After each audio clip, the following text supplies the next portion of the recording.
Peace and blessings, everybody. Peace and blessings.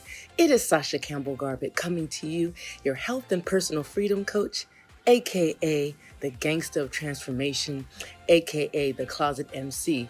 And anytime I say the phrase gangster of transformation, I laugh because we're in such a transformative time right now. And I hope you guys are taking heed. Inbox Chronicles really today should be called more voicemail and DM Chronicles. Ever since things have really hit a head, particularly ever since the blackout last Tuesday, I have gotten a lot of inboxes and emails and texts from women, particularly who identify as white, apologizing. What are they apologizing for? They are apologizing for being silent. They are apologizing for being ignorant, meaning ignoring the obvious. Not any shade on their intelligence. They are apologizing for being part of the system. And it was very weird at first because it was an influx all at once. And to date, it's been about one person a day. And I am happy that they are facing themselves and facing the reality of the life that they have lived and the privileges that they have had. And this not only goes towards people who identify as white and have made judgments against people who look like me, but also people of other ethnicities. You have to understand that guilt really comes in. I thought about this. When you're a child, guilt comes in for something that you have done that you think you shouldn't have. As an adult, guilt comes in for something that you didn't do and you should have.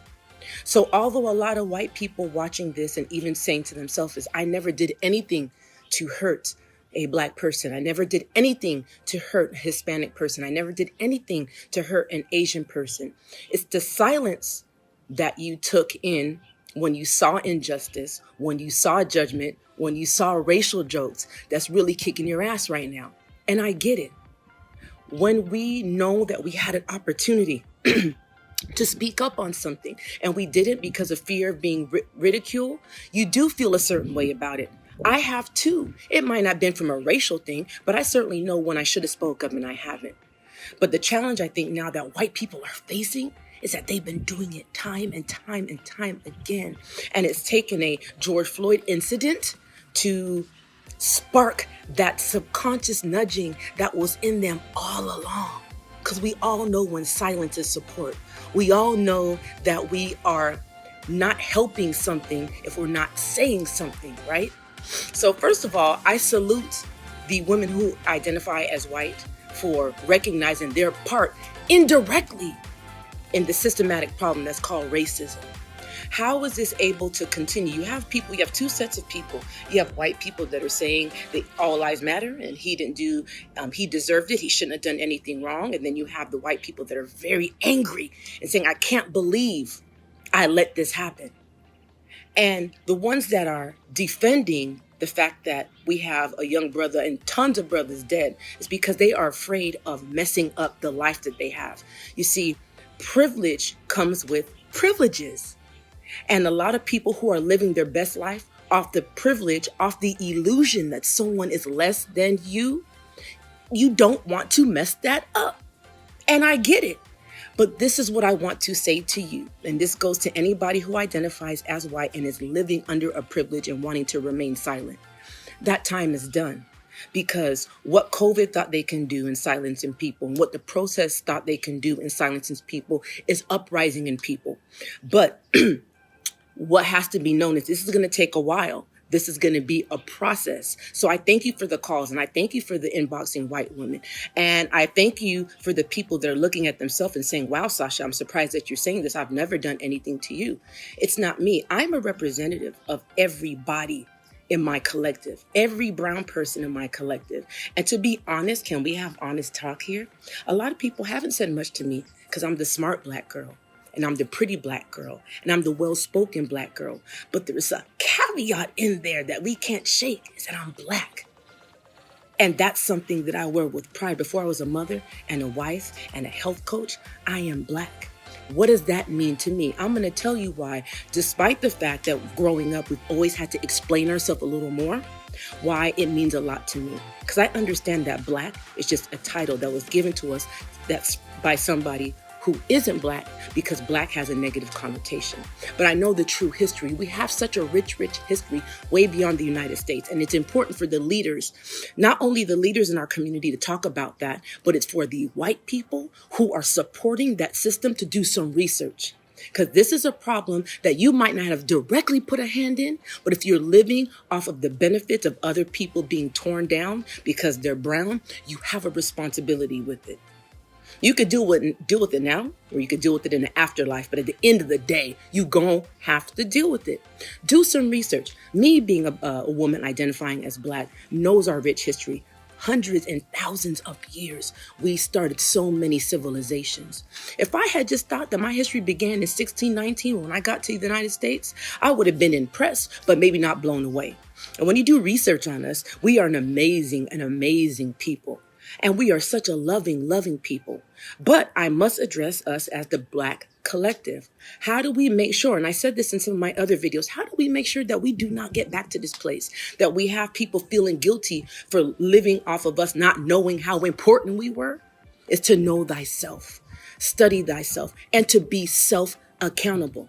For example, I coach a lot of people in wellness. By the time they go to the doctor and the doctor says, for example, they have cancer, they're surprised, but not fully surprised, because they ignored the signs in their body, the pains in their body. They ignored that their weight was fluctuating. They ignored their lack of energy, and they didn't want to do anything about it until it was time for something to get done. So us as a collective, we have to make sure that we are not ignoring the signs of greatness. We are not being quiet when it's time for us to speak up. This is something that both parties have to do.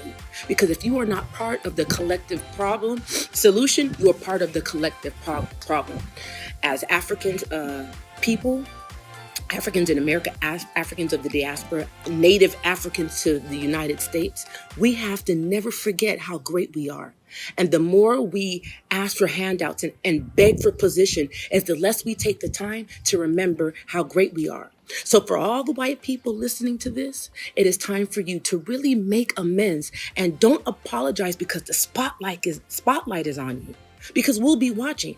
Even those that inbox me and text me, I will be watching to see your sincerity, because the work that you agreed to do is going to take time to be done. But it is the most gratifying work you can do. No longer do you have to live believing that people are below you.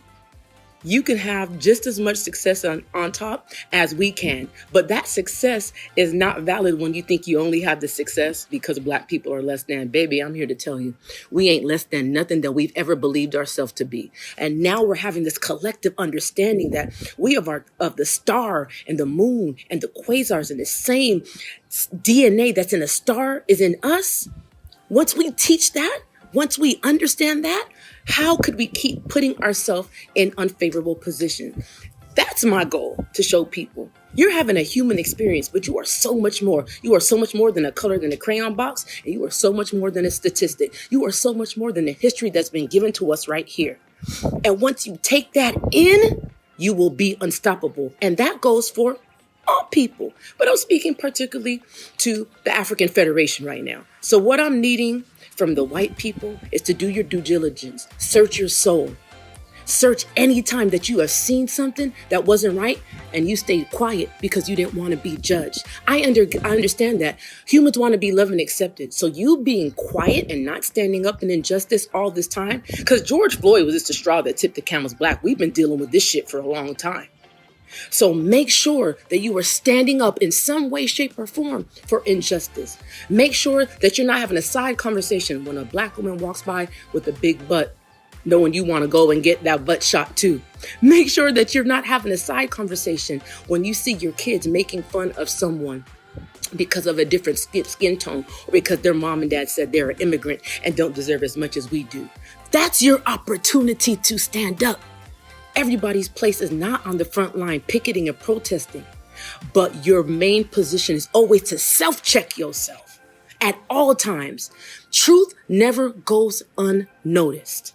So that's my inbox chronicles, white guilt. If you're feeling triggered, I'm glad. Do something about it. I'm a coach. I work with people getting over their subconscious all the time. I will work with you. But if you don't seek help from me, seek it from someone. Seek it from someone. But let it just be this. Do not be triggered because the spotlight's on you. Because when the spotlight is turned down, these two eyes got their eyes on you. And there's eyes all around that are watching you. And at the end of the day, you got to deal with your spirit. But energy never dies. So until the lesson is learned, vengeance will always come back for you. I'm your health and personal freedom coach. I'm coming to you from a space of love and accountability. No longer are you going to be sitting on high because you think you're better, and no longer will we be sitting on low begging for a handout because we think we're less than. Holla at me. As you were born, so was the solution. Peace, power to the people.